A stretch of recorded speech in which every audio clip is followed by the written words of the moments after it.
Salam alaikum Azulflaoun, bonsoir. M. Al-Medjid Tebboune a nommé Rachid Hachichi au poste de PDG du groupe Sonatrach en remplacement de Toufiq Hakkar, a indiqué la télévision algérienne sans préciser les raisons de cette décision. Ainsi va la nouvelle Algérie d'improvisation à improvisation.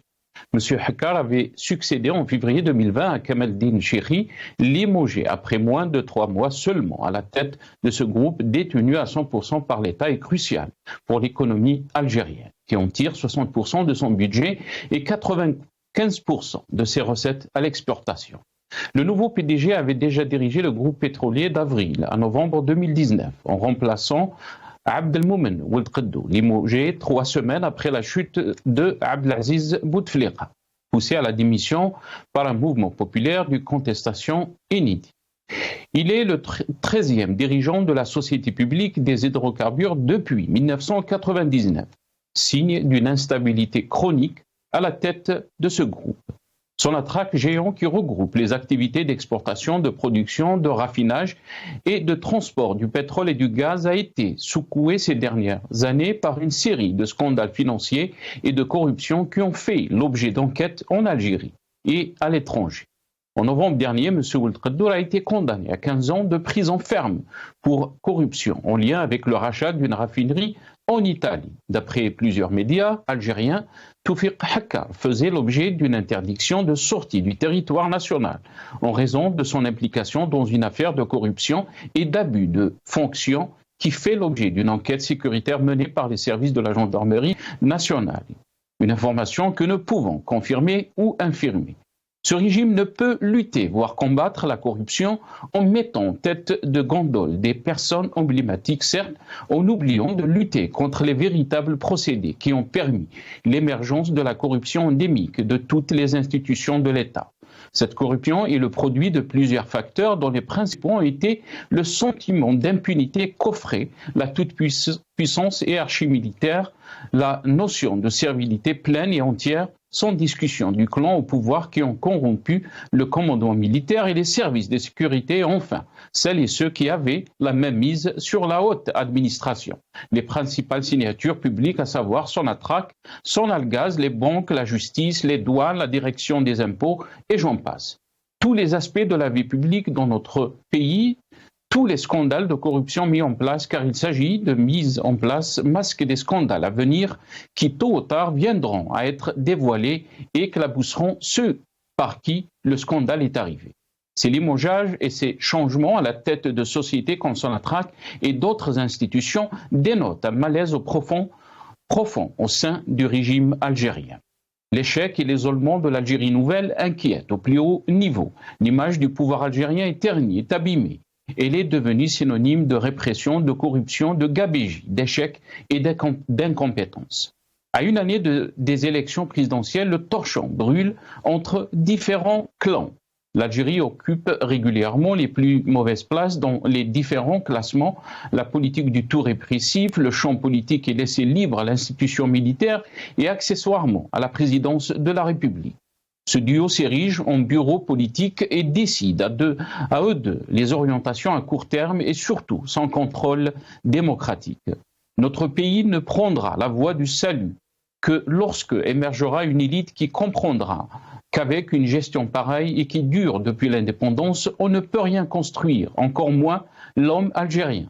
De ce système, il ne reste que son côté pervers. Les hommes à sa tête n'ont retenu des anciens que de leur laideur.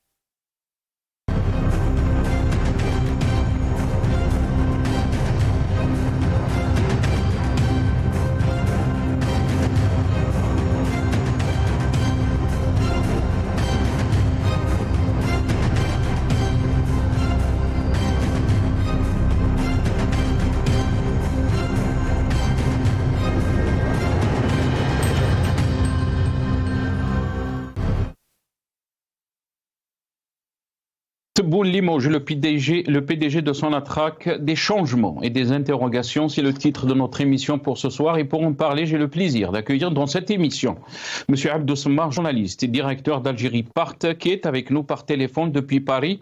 Abdou Sommar, bonsoir, merci beaucoup d'avoir accepté l'invitation. Merci beaucoup, mon cher confrère. Merci à vous de m'avoir invité. Toutes les salutations à votre téléspectatrice et téléspectateurs. Merci beaucoup, Abdou Soumar.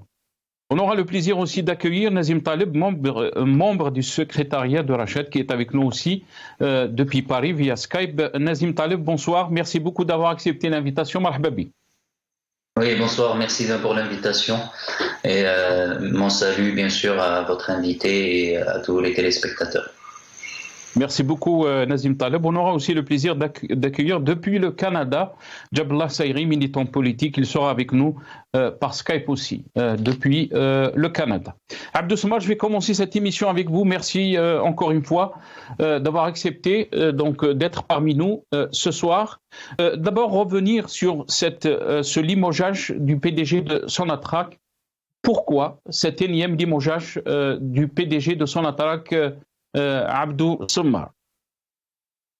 Bon, d'abord, c'est pas un énième limogeage. Ça fait quand même 3 ans qu'il est en poste. Et Théophile Hakkar occupe son poste depuis février 2020. Et son maintien pendant 3 ans est une anomalie totale. Son bilan est catastrophique. Théophile Hakkar est impliqué dans plusieurs malversations financières et malversations politiques. C'est un monsieur c'est un manager de piètre qualité, qui a divisé la compagnie, qui a instauré un climat malsain au sein de la société. Et les dégâts terroristes sont incommensurables.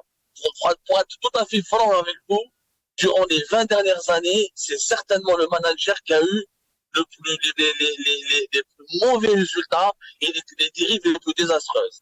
On parle d'un monsieur qui a instrumentalisé ses connaissances au sein des services de sécurité pour emprisonner, harceler des cadres qui lui étaient défavorables à son attaque. On parle d'un dirigeant qui a voulu utiliser une certaine proximité avec le fils de Tebboune et avec son conseiller et avec même la fille de Saïd Chengrihal, le chef d'état-major de l'armée, pour impressionner, terrifier et étouffer au sein de la compagnie toute contestation contre ces mauvaises décisions. Le résultat est catastrophique. En 2022, l'Algérie a exporté moins de gaz qu'en 2021, alors qu'on avait une opportunité de folie pour gagner beaucoup d'argent avec des prix du gaz naturel qui ont augmenté de 150% sur le marché européen, de plus de 65% sur le marché asiatique et américain. On aurait pu gagner beaucoup d'argent avec Théophile Hakkar, l'appareil productif a été paralysé. C'est-à-dire, je pourrais parler pendant des heures et vous énumérer tous les points de son mauvais bilan et de ses pratiques et de ses scandales. Il était temps de le limoger. En fait, son limogeage s'inscrit dans le cadre d'une purge qui a été imposée à l'UMG Tebboune. L'UMG Tebboune ne pouvait plus, à une année des élections présidentielles, à la fin de son mandat présidentiel, vu que la situation économique et sociale du pays, elle est catastrophique, l'UMG Tebboune a été contraint de faire une purge. C'est simple. Mais ceux qui vous diront aussi, Abdou Soumar, ceux qui vous diront aussi que Théophile Hakkar n'est qu'un fusible. Mais aussi c'est la politique. Non. Il faut comprendre, mon cher confrère, le PDG de Sonatrach, c'est pas un fusible. En Algérie, il faut savoir que le régime algérien il est composé comme suit. La colonne vertébrale, c'est l'armée, le cerveau, c'est les services secrets, et le poumon, c'est Sonatrach. Le PDG de Sonatrach, c'est un acteur majeur du régime algérien. C'est pas un simple serviteur. Le PDG de Sonatrach, il est plus puissant et plus influent que tous les ministres du gouvernement. C'est le 3e personnage le mieux payé de l'État. C'est quelqu'un qui a accès direct à tous les centres de décision. C'est quelqu'un qui c'est le PDG de Sonatrach. À la fin du mois, ne signe pas des virements vers le trésor public, vers le compte du trésor public à la Banque d'Algérie. Le pays est paralysé. Le pays n'a pas de quoi manger. Non, le PDG de Sonatrach, c'est pas un simple fusible. C'est un acteur du régime. C'est un acteur qui a son poids, qui a son réseau, qui a ses connexions et qui a son mot à dire sur le fonctionnement du pays. C'est vraiment pas un fusible. Il ne faut pas du tout relativiser ce poste. Et pourquoi donc il a été limogé aussi facilement, Abdou Soumar? Bon, il n'a pas été limogé facilement, c'est pas vrai. Écoutez, ça fait 3 ans que nous le dénonçons à Pierre. Ils ne l'ont pas limogé. Je vous rappelle qu'ils l'ont condamné à mort à cause de son attaque. En octobre 2022, le tribunal criminel de première instance de Dal-Baïda le condamne à mort pour avoir révélé des scandales de corruption et des malversations sans son attaque. Une année après, il est limogé. Donc il y a un problème dans ce pays. Donc ça veut dire que nous avons eu raison. Ça n'a pas du tout été facile. Il a été limogé maintenant. parce que depuis la rentrée sociale de cette année, la situation économique est catastrophique. Il y a le régime algérien, il craint le retour du Hirak, il craint un retour de la contestation. Au sein du régime, notamment l'armée et les services secrets, ils en ont marre de l'entourage d'Abdelmajid Tebboune, des bourdes monumentales que collectionne Abdelmajid Tebboune s'expliquent par l'influence et l'emprise malsaine de son entourage, qui est composé de dirigeants tout simplement qui n'ont aucune qualité intellectuelle et la compétence requise de se retrouver au plus haut sommet de l'État. La situation est catastrophique. On arrive à 2024, et après une année 2022, on n'a pas bien profité des prix du pétrole et du gaz. Il fallait absolument faire une purge. Il était obligé, Abdelmajid Tebboune est obligé maintenant de faire une purge. Sinon, il ne pourra jamais prétendre à son deuxième mandat, il ne pourra jamais se préparer à son deuxième mandat, il pourra même dire adieu à l'espoir même de pouvoir candidater pour un deuxième mandat. Donc, vous pensez que ce limogeage rentre dans la logique de l'optique des élections de 2024 ? Bien sûr, il est totalement lié, comme c'est le limogeage du patron des douanes. Il va y avoir plusieurs limogeages prochainement, vous allez les voir. Il y aura une purge importante au sein du clan présidentiel de Tebboune, parce que Tufekh Haqqar est devenu un acteur clé du clan présidentiel, de par ses relations avec son fils, de par les relations avec Boualem, son conseiller le plus influent, de par ses relations avec pas mal de responsables du conseil du palais présidentiel. C'est une purge qui s'explique par la nécessité absolue. Le pays doit se redresser. On est en train de foncer vers un mur. C'est simple. On n'arrive pas, un pays qui n'arrive même pas à gérer la disponibilité des légumes secs, qui n'arrive même pas à programmer dans les délais la date de la rentrée scolaire, un pays où les entrepreneurs, l'économie algérienne, elle est au bord de l'explosion. C'est oui simple. On est vraiment au bord de l'explosion. L'armée et les services de renseignement ont pris conscience qu'il faut redresser la situation. Maintenant, est-ce que c'est pas trop tard?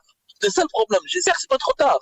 Parce que ce sursaut se réveille, de commencer à nommer de nouveaux managers à la tête de son adresse, à la tête des douanes, de chercher des nouveaux changements avant changement, de préparer un grand changement pour le futur Goudaï, pour le nouveau gouvernement. J'ai bien peur que ce soit trop tard. Parce qu'à une année avant 2024, ça va être très difficile. Surtout que les indicateurs économiques qui sont sur l'année 2024 seront plus difficiles que ce qui est prévu.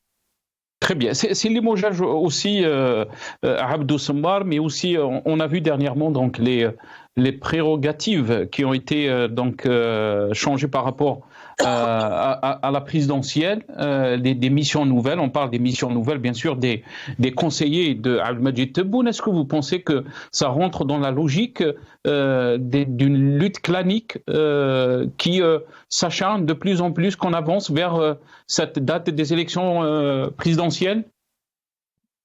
En fait, vous savez, les échecs se sont accumulés pour Tebboune. Depuis l'échec des BRICS, vous avez l'échec de la Cannes, vous avez la cherté de la vie, l'inflation qui explose, vous avez les exportations du pays qui n'ont pas été à la hauteur des annonces du président, vous avez les problèmes des infrastructures qui n'ont jamais été inaugurées. Abdelmajid Tebboune n'a lancé aucun projet. Il y a eu plusieurs échecs, et Abdelmajid Tebboune, il se retrouve dans la situation où aujourd'hui l'armée lui demande des comptes. Le régime est en train de lui demander des comptes. Il lui dit, Mohamed Jibnek, maintenant, il faut absolument corriger le tir. Les responsables, c'est qui? C'est son entourage. C'est ses hommes de main. Ces hommes de main vont payer le prix.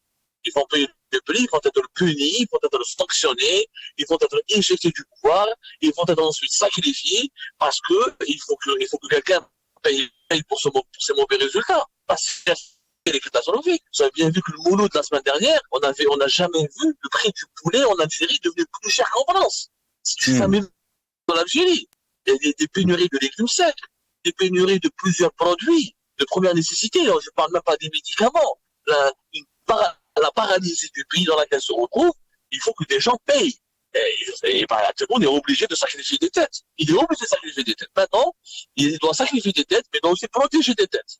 Pour protéger des têtes, il a fait ce décret du 26 septembre 2023 qui légalise, si vous voulez, qui protège les arrières de ses conseillers. Quand ces conseillers ont fait des interventions auprès du gouvernement, beaucoup de décisions, beaucoup de projets. Est-ce que ce n'est pas trop tard, comme vous l'avez dit, Abdou Semmar, est-ce que ce n'est pas trop tard? Est-ce que vous pensez que Tebboune et son environnement sont devenus encombrants pour le régime en Algérie? Je vais vous dire une chose. Pour être sincère. pour réformer, pour changer l'Algérie vers le positif et redresser le pays, c'est trop tard. Il faudra vraiment, aujourd'hui nous sommes dans l'optique de limiter les dégâts. Limiter les dégâts. Après, parce que les revenus records qu'on aurait pu ramener en 2022, on ne pourra pas les ramener en 2023 ni en 2024. Les problèmes géopolitiques à nos frontières s'aggravent. Notre population est en train de croître et l'économie algérienne est en train de reculer. Donc c'est trop tard. Déjà, on est en train. Tout ça, c'est les prix de la crise. On est en train de payer les prix de la crise politique de 2019. Tout ça, c'est la malédiction de la crise politique de 2019. Mais 2019, on est en train de continuer de payer les mauvaises décisions de la transition politique qui a été menée depuis 2019. Clairement, le système de pôle n'était pas le système adapté aux besoins du pays ni à ses nécessités. Maintenant, il faut limiter les dégâts. Qu'est-ce que ça veut dire limiter les dégâts? Protéger le pays contre les risques d'insécurité qui viennent des frontières. Limiter la casse sociale. On ne pourra pas, avec 1 million de bébés chaque année, c'est un défi de pouvoir garantir la disponibilité des produits alimentaires, des médicaments, des produits de première nécessité, lutter contre le chômage, contre l'immigration clandestine. Il faudra limiter les dégâts, c'est-à-dire maintenir la stabilité et la sécurité du pays, tout en colmatant les trous, en attendant qu'il y ait un nouveau régime guidé par des personnes qui ont une vision et qui ont des plans d'action rigoureux et concrets pour aller vers un véritable développement. Merci beaucoup, Abdou Samar. Barakallahu fik. Merci pour votre intervention. Abdou Samar, journaliste, directeur d'Algérie Par. Vous étiez avec nous depuis Paris. Merci. Nazim Taleb, la question, donc, pourquoi, d'après vous, donc, ce limogeage du PDG de Sonatrach, est-ce que on peut lire comme une lutte clanique? Comment peut-on l'expliquer, d'après vous, Nazim Taleb? Bon, moi j'ai pas d'éléments particuliers pour dire est-ce que c'est clanique ou pas, mais il faut quand même savoir que depuis avril 2019, il y a eu 5 PDG de Sonatrach. Il y a eu Rachid Hachichi de avril à 2019, il y a eu Kamal Din Chiri de novembre 2019 à février 2020. Après, il y a eu Hakkar entre février 2020 et aujourd'hui, en septembre 2023. Donc, cette instabilité, elle est chronique. C'est pas une question forcément clanique ou pas. Sonatrach, contrairement à ce que disait Samar, c'est pas sous Hakkar qu'elle a connu une baisse du pétrole, de la production gazière. En 2007, l'Algérie exportait 67 milliards de mètres cubes. En 2021, elle en exportait que 43. Donc cette baisse des exportations, elle est bien avant Hakkar. Cette baisse des exportations, elle s'explique déjà par le manque de grande découverte du gaz, mais surtout de la consommation qui augmente de l'ordre de 8 à 10% en Algérie. Et ça, c'était déjà prévisible.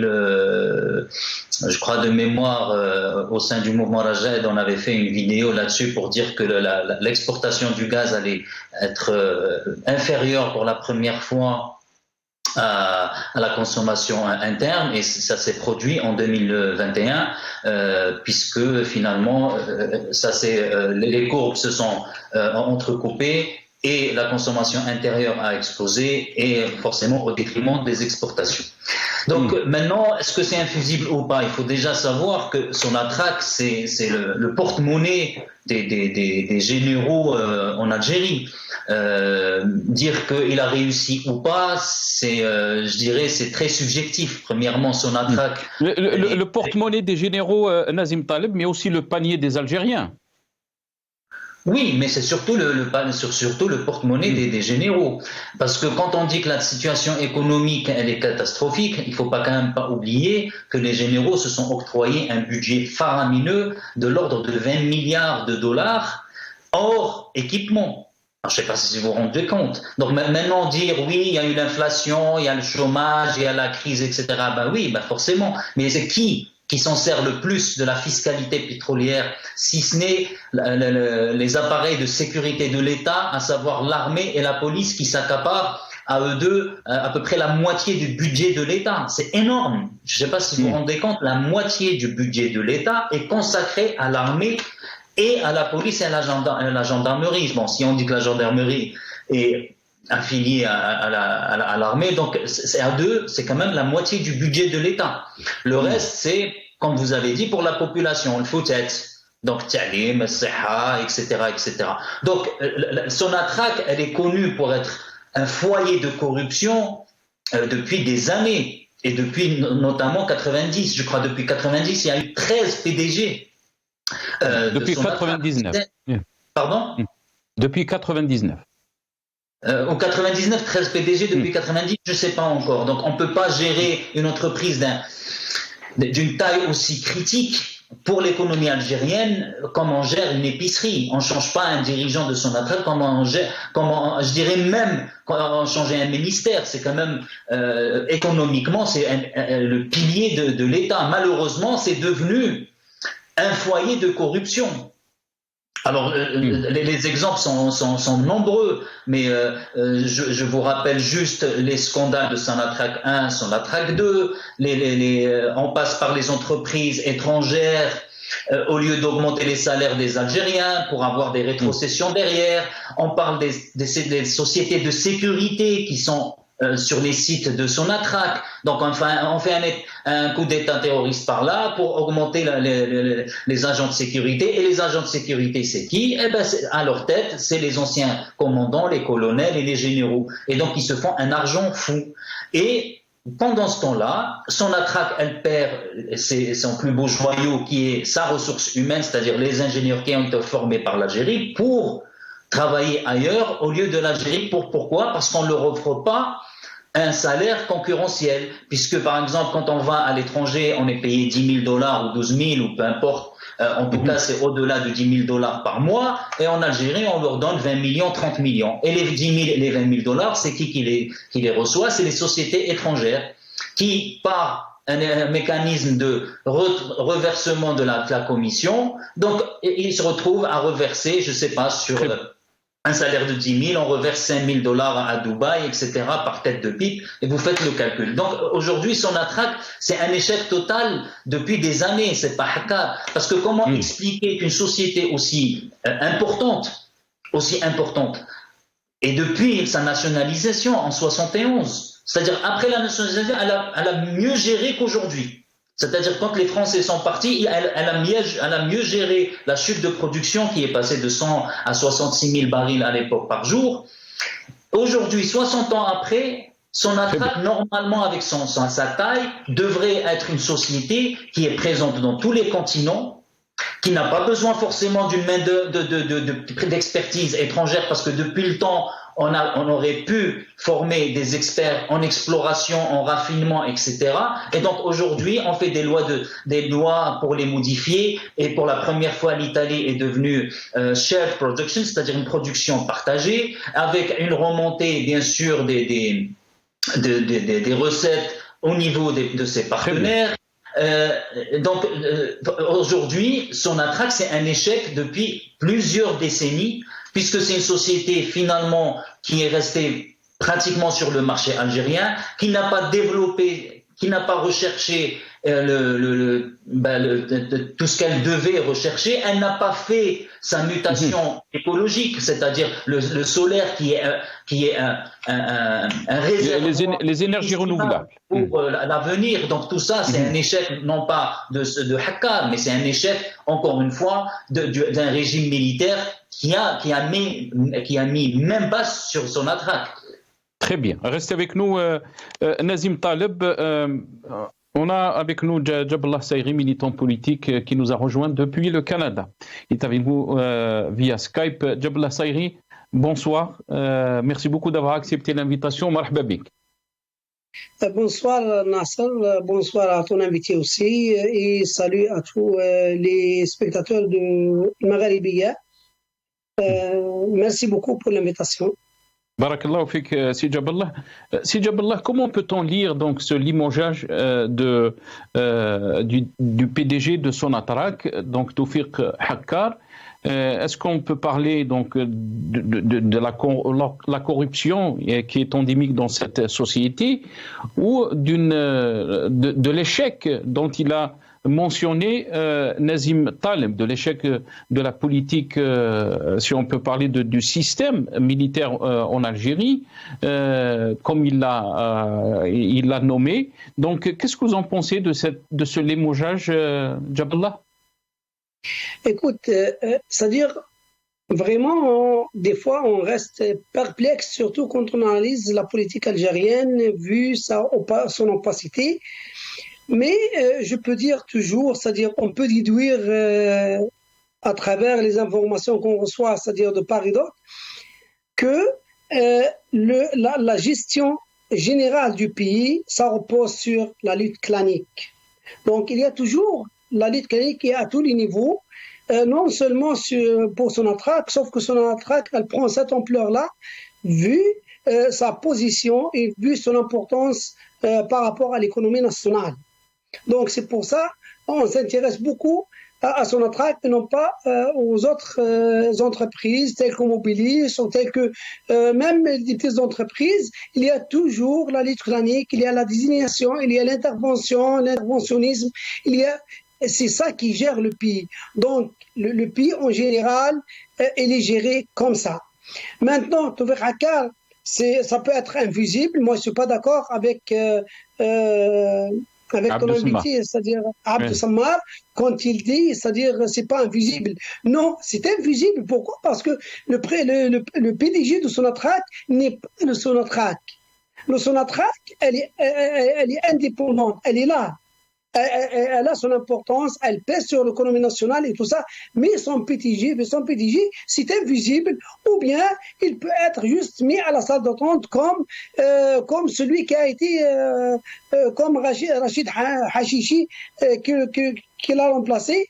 Lui-même, à un moment donné, il était président. Et Ould Qaddour qui est en prison. Et l'ancien PDG Ould Qaddour qui est en prison. Oui, exactement. Donc, Rachid Hachichi, à un moment donné, il est resté comme 7 mois à la tête de Sonatrach. Puis, il a été mis à l'encart. Puis, ils l'ont repris encore une fois. Puis, le cycle, etc. Donc, c'est cette gestion-là opaque qui nous laisse vraiment perplexes et qui met en danger, c'est-à-dire l'avenir du pays. Et vu l'importance de Sonatrach, elle met en danger l'avenir du pays lui-même. Parce que ces gens-là, ils prennent le peuple algérien en otage. Parce qu'avec la cherté de la vie maintenant, avec l'inflation c'est-à-dire qui ronge le pays, eux autres, ils sont forts. Pourquoi? Parce que tout simplement, ils ne sont pas touchés par la crise. Les responsables, ils sont payés soit en devises, soit en dinars, mais ils ont tous leurs comptes, leurs biens à l'étranger. Donc, c'est comme ils gèrent là le pays, je ne sais pas comment. Parce qu'ils ne sont pas légitimes, ne sont pas élus par le peuple. Donc, ils ne rendent pas le compte au peuple algérien, ils ne sont pas tenus de rendre compte au peuple algérien, donc ils le gèrent comme ça, ils voient juste leurs intérêts très, très, très, très proches, puis c'est tout. Donc ils désignent leurs proches, leurs amis, leurs membres de famille à la tête de ces postes-là, leurs amis, etc., à la tête de ces postes-là, et quand il vient le temps, ils font sauter et le système reprend par lui-même. Donc, moi, je dis, c'est une gestion, c'est-à-dire clanique, c'est une gestion archaïque, c'est une gestion d'interventionnisme qui ne tient pas compte des intérêts, des hauts intérêts du pays lui-même, qui ne tient pas compte de la vie quotidienne du peuple algérien, qui ne tient pas compte des intérêts du peuple algérien. Et donc, on peut trouver, c'est-à-dire, depuis 2019, comme il a dit ton invité, depuis 2019 jusqu'à aujourd'hui, on a connu 13 PDG à tête de Sonatrach, donc à la moyenne 1,8 années par PDG. Et ça, c'est sûr qu'elle ne permet pas au développement de la compagnie, et c'est pour ça qu'on vit un échec total de Sonatrach, c'est-à-dire à tous les niveaux. Très bien, restez avec nous, Jabla Sayri. Nazim Taleb, je vais revenir à vous. Aucune, bien sûr, ce limogeage sans préciser, bien sûr, les raisons de cette décision. Les Algériens sont, bien sûr, dans le flou total par rapport donc à l'opacité de la gestion de notre pays. Est-ce que vous pensez, la question qui a été soulevée par Jabla Sayri, le fait de gérer son attaque de cette façon met en danger le pays entier? Nazim Taleb, on parle de plus de 90%, 95% des exportations de notre pays. Ça veut dire des devises qu'on utilise pour acheter ce qu'il faut pour notre pays viennent de cette société. Bien sûr, quand vous avez un pays dont la fiscalité pétrolière représente 60% de votre budget, je vous laisse imaginer le cataclysme de sa mauvaise gestion. Surtout, encore une fois, rappelons aux téléspectateurs que l'Algérie produit de moins en moins de pétrole. On est à 900 000 barils avec des baisses volontaires de l'État algérien parce qu'on n'arrive pas à extraire autant de pétrole qu'on pouvait le faire, par exemple, 10 ans en arrière, avec des découvertes pas assez importantes de gaz et bien sûr une consommation interne qui explose. Donc effectivement, le citoyen algérien doit se faire des soucis par rapport à la gestion d'une société comme Sonatrach. Malheureusement, encore une fois, depuis 60 ans qu'on nous rabâche diversification, rien n'a été fait. L'Algérie dépend pratiquement sur ses ressources, encore une fois, du budget 60%. Sur ses exportations, on est à 97% parce qu'ils disent toujours 90%. Mais sauf que les 7 ou 8%, c'est des produits dérivés du pétrole, notamment les huiles, les semences, les engrais, etc. Donc c'est un petit peu à chaque fois on essaye de nous dire oui, on arrive à exporter en dehors du pétrole, mais on n'y arrive toujours pas parce que malheureusement le pays il est très très mal géré. Et Sonatrach n'est que à l'image de ce pays. Donc, venir dire Tebboune, il est dans une impasse, Tebboune, etc. Mais Tebboune, il est le produit d'un État corrompu. Il est lui-même corrompu, rappelez. Et ça, c'est pas moi qui le dis. C'est Ouihia, qui était Premier ministre, qui se retrouve devant le juge où il a dit regardez, celui qui était responsable, c'est un ministère de l'habitat, qui n'est autre que Tebboune. Donc, on sait très bien que Tebboune n'est que le produit de ce régime mafieux et militaire, et que Sonatrach, encore une fois, ses perspectives sont calamiteuses. Il ne faut pas quand même sortir de Saint-Cyr pour savoir que les sous-sols, à un moment donné, s'épuisent. Bien au contraire, Sonatrach, pour honorer notamment en 2019 et en 2020 ses engagements en exportation de gaz, a dû extraire le gaz qui devait rester dans les nappes pour avoir une pression pour pouvoir faire ressortir le pétrole. Donc il y a une surexploitation des nappes pétrolières qui font qu'à un moment donné on ne pourra plus sortir le pétrole, donc ça va être encore une catastrophe supplémentaire. Je tiens juste à donner une information pour donner quand même une grosse différence entre un État militaire et un État civil. Vous savez, le fonds souverain norvégien, je lisais tout à l'heure pour préparer un petit peu cette émission, que les revenus pétroliers en Norvège sont gérés par un fonds souverain norvégien. Et c'est pour les futures générations. En 2011 ou 2012, le fonds norvégien avait 500 milliards. 500 milliards. Le fonds. Les réserves algériennes à l'époque étaient de 200 milliards. C'était en 2011. Aujourd'hui, en 2023, le fonds norvégien, il est à 1332 milliards de dollars.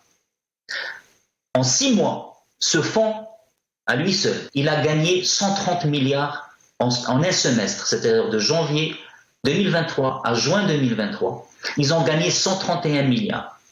C'est-à-dire le double des exportations hydrocarbures de l'Algérie.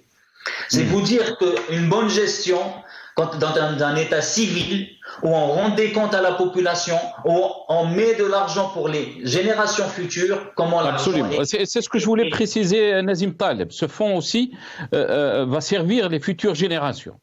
Bien sûr. Aujourd'hui, qu'est-ce qu'on va laisser à nos générations? Des puits vides, une économie inexistante, un pays qui est sécuritaire, où tout sécuritaire fait tous les jours la une des journaux.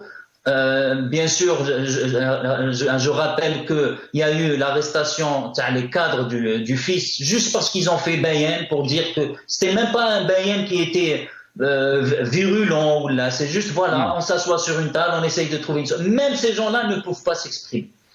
Et on reste toujours dans cette impasse politique. Effectivement, ce Mad l'a souligné, mais il a raison. Mais c'est pas une impasse politique depuis 2019. L'impasse politique, elle existe depuis, 62. Je dirais même pas un peu plus avant, depuis le congrès de Tara. Mais beaucoup aussi, Nazim Taleb, nous dirons aussi qu'on n'a jamais connu. Le pouvoir est militaire en Algérie. L'Algérie, elle est dans une impasse politique. Et on fait du bricolage. Tout pétrole pour cacher tout cet échec, mais à la prochaine crise pétrolière et gazière, tous nos échecs, toute cette corruption, toutes ces mauvaises décisions, toute cette impasse politique ça va nous ressortir en plein visage, et ça va donner un hirak, parce que c'est pas en mettant les gens en prison comme ils ont fait pour les cadres du FIS ou bien Qadi Hussein et des milliers de prisonniers depuis le hirak, sans parler des prisonniers de la crise, le coup d'état de 1991. Et l'Algérie, encore une fois, c'est dans le bricolage. On est toujours dans le bricolage, et ça se voit aujourd'hui. Regardez les revers diplomatiques que l'Algérie a essuyés depuis août. Alors, elle n'organise pas la CAN. Niger, elle lui a dit, on n'a pas besoin de votre médiation. Le BRICS, elle a été éjectée du BRICS. Sa candidature, ça a été même humiliant quand Lavrov a dit, de toute façon, la candidature, c'est en fonction de l'importance du pays. C'est-à-dire l'Algérie, c'est dommage de constater que l'Algérie a moins d'importance que l'Éthiopie, par exemple. C'est dommage d'en arriver là. Et encore une fois, échec sur échec, et on croit qu'en mettant les gens en prison, ça va régler le problème. Encore une fois, Sonatrach n'est que juste l'arbre qui cache la forêt. C'est juste à l'image de la médiocrité, de la corruption, du clanisme, du clientélisme auquel on est habitué depuis la création de cet État. Très bien. Restez avec nous, Nazim Taleb. Jabla Sayri, Nazim Taleb est en train de dire que Sonatrach n'est juste qu'un arbre qui cache la forêt.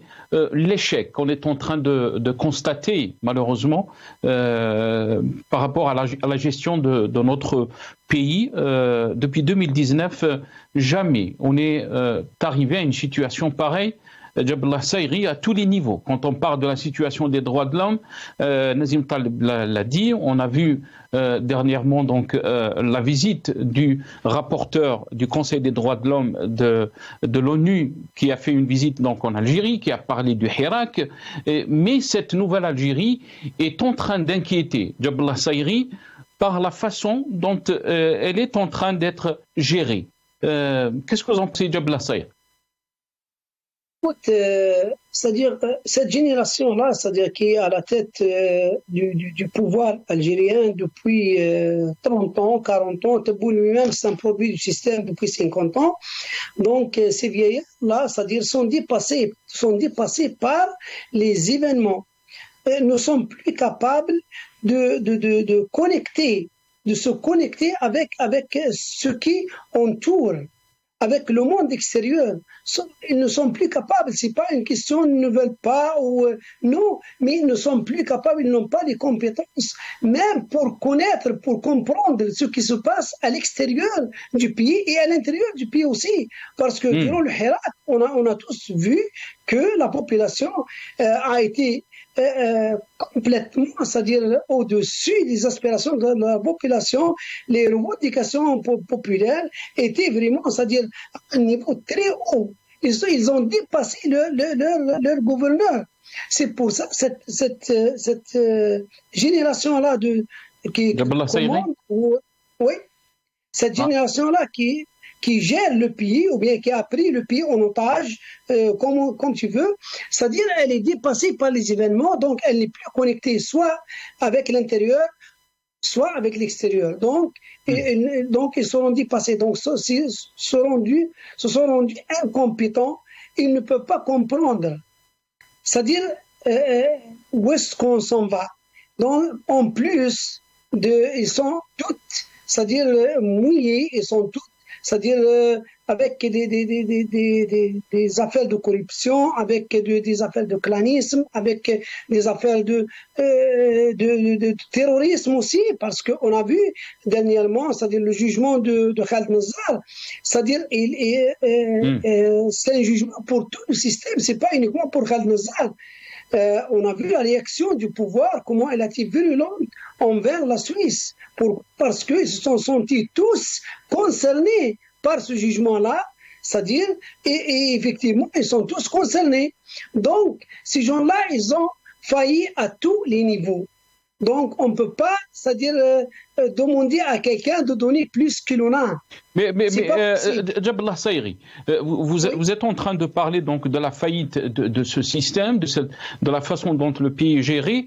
Est-ce que cette faillite n'expose pas l'Algérie, la cohésion de notre peuple, la cohésion sociale? On est en train de parler des difficultés. Nazim Taleb a parlé, je pense, ou Abdou Samar a parlé du prix du poulet. Jamais on a vu des prix pareils, jamais on a vu une situation sociale aussi délicate, si on peut dire. Est-ce que ce système est en train d'exposer l'Algérie à des menaces Rabbi Yastari? Ah, c'est sûr. Pourquoi? Parce que si tu veux détruire quelque chose, tu mets juste à la tête de ce quelque chose-là, c'est-à-dire quelqu'un d'incompétent. Et maintenant, c'est-à-dire si tu veux détruire un pays, il faut mettre juste un président incompétent ou bien un système de gouvernance qui est défaillant. Puis après ça, tu n'as pas besoin, c'est-à-dire d'aller coloniser ce pays-là ou bien de lui faire des problèmes. C'est lui-même, il va s'autodétruire par lui-même. Donc c'est pour ça qu'on dit que ce système-là, ces gens-là, ce pouvoir-là, il présente un danger existentiel pour le pays. C'est-à-dire si et l'occasion du Hirak est venue vraiment au secours, normalement, s'il y avait des gens, c'est-à-dire juste un petit peu conscients et avaient juste un petit peu de nationalisme, ils auraient saisi l'occasion du Hirak pour ouvrir un dialogue avec la population pour une phase transitoire et remettre le pouvoir au peuple. Sauf que ces gens-là, comme je dis, sont incompétents, sont têtus. C'est pour ça ils tiennent à leur poste à n'importe quel prix. Et ils tiennent parce qu'ils ont fait comme beaucoup de dégâts au pays, ils ont fait beaucoup de dégâts à la population, c'est-à-dire les années 90, ils sont toujours présents dans leur tête. La plupart des gestionnaires, que ce soit militaires ou civils, qui ont fait les années 90 et qui ont déclaré la guerre à la population pendant les années 90, sont toujours là au pouvoir, à part ceux qui sont décédés. Donc, tu vois que ce pouvoir-là, c'est-à-dire il est défaillant à tous les niveaux.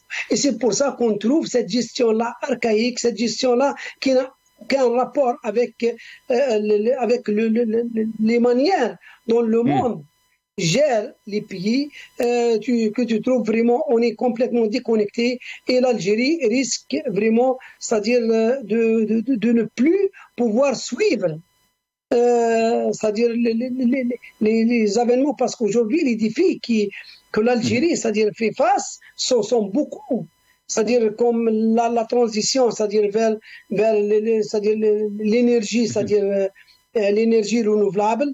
Il y a le problème aussi de l'exploitation, parce que Sonatrach maintenant mise sur l'exploitation de gaz de schiste, avec tous les dangers que peut présenter cette exploitation-là, c'est-à-dire avec des entreprises françaises où vraiment la France, le Parlement français a refusé complètement l'exploitation du gaz du schiste, ils viennent chez nous pour exploiter et mettre en danger la plus grande marque de l'Algérie, c'est-à-dire et le futur des Algériens, l'avenir des Algériens en danger, tout ça.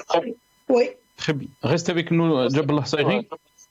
Nazim Taleb, à une année un peu plus donc des élections présidentielles, est-ce que vous pensez la crise politique dont vous avez parlé, mais aussi Abdou Sommar et Jabal Sayri, va s'accentuer s'il y a deuxième mandat? Comment peut-on voir les perspectives d'ici là? Est-ce que ce régime va comprendre que la situation est difficile et qu'il faut tendre la main au peuple, comme il l'a fait en 2019, le peuple a essayé de tendre la main au régime?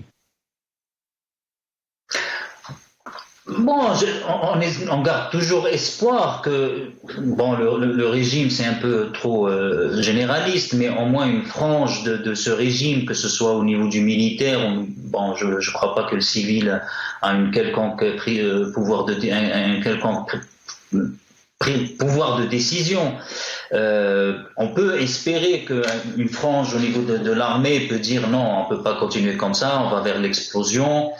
Et cette explosion va avoir un impact énorme sur la population algérienne, sur sa façon de vivre, sur son pouvoir d'achat. Il y a les exemples sont multiples, hein, où quand un pays, l'Algérie a déjà connu ces crises-là, ce choc dans les années 80 avec la chute du pétrole, où on sera forcément dans une logique, ce qu'on appelle les Chicago Boys, qui ont une même mise sur le FMI, la Banque mondiale, où on connaît leur solution, hein, c'est le tout privatisé, dévalorisation du dinar. Donc je peux vous laisser imaginer que le taux d'inflation aujourd'hui, ça sera rien par rapport à ce qu'il attendra les Algériens, et ça sera en milliers de pourcents d'inflation. Parce qu'encore une fois, on a une économie moribonde, on a rien. Malheureusement, on n'a rien. On a juste un État sécuritaire, où le tout sécuritaire est leur seule solution. Où, encore une fois, comme disait votre invité, on est sur une génération qui ne sort pas, je dirais, des schémas préconçus dans les années 70, où on voit l'Algérie comme juste par l'ornière du Sonatrach. On ne voit pas autre chose, c'est soit Sonatrach, soit Air Algérie, soit Sonelgaz, etc. Voilà. Quand ils n'arrivent pas à mettre leurs enfants à l'étranger, on les met à Sonatrach ou à Sonelgaz ou à Air Algérie. Donc malheureusement, encore une fois, l'Algérie a pu relever la tête les fois précédentes. C'est pas dit qu'elle pourra le faire après, parce que, encore une fois, on est dans une démographie galopante, on est dans une baisse de la production pétrolière et gazière, on aura de plus en plus à honorer nos engagements avec l'étranger. Donc, encore une fois, effectivement, c'est une situation explosive. On aurait espéré que 2019 serait une période charnière où tout le monde se mettrait autour de la table. J'ose espérer que, encore une fois, moi, ce que je retiens de 2019, c'est que cette conviction profonde chez les Algériens que c'est un changement pacifique qu'il faut en Algérie. On ne veut absolument pas, bien sûr, un changement non violent, mais l'Algérie et l'Algérien, le citoyen algérien a bien compris que c'est le problème, c'est la mainmise du militaire sur la décision politique en Algérie. Les élections, ça va être qu'une formalité, comme on a pu le voir en 2019. L'Algérien, bien sûr, ne sera pas leurré par la nouvelle Algérie, parce qu'on a vu la nouvelle Algérie, c'est rien d'autre qu'une copie conforme à ce qui existait avant. Très très bien, restez avec nous, Nazim Taleb. Jabal Sayri, très rapidement, parce qu'on me dit le temps de l'émission est terminé. Est-ce que vous pensez qu'un deuxième mandat d'Abdelmajid Tebboune peut faire l'effet du cinquième mandat du feu Abdelaziz Bouteflika? Oui, moi, à mon avis, oui, c'est le sixième mandat, parce que le cinquième mandat est déjà fait. Donc, le sixième, oui, c'est-à-dire parce que ces luttes que l'on a, on est habitué à ces luttes claniques, c'est-à-dire toujours qui précèdent les élections, chaque élection. Mais je pense à la fin, c'est-à-dire ils n'osent pas changer le président comme ça n'a jamais été fait. Donc, ils vont garder Tebboune, mais c'est juste toutes ces luttes-là claniques. C'est des préparatifs, c'est pour que chaque clan du groupe, il montre son poids, puis pour avoir sa part de la tarte, mais à la fin de compte, ils vont se mettre d'accord, puis ils vont renouveler, c'est-à-dire pour Abdelmajid Tebboune, puis ça sera un 6e mandat, à mon avis. Barakallahu fik Jaballah Saïri. Merci beaucoup à mes invités. Merci Nazim Taleb, membre du secrétariat de Rachid, que vous étiez avec nous depuis Paris via Skype. Merci à vous Jaballah Saïri, militant politique. Vous étiez avec nous depuis le Canada. Et merci à Abdou Samar, journaliste directeur d'Algérie Part. Il était avec nous de la première partie de cette émission par téléphone. Merci à vous, chers téléspectateurs, d'avoir suivi cette émission. Qawalakh.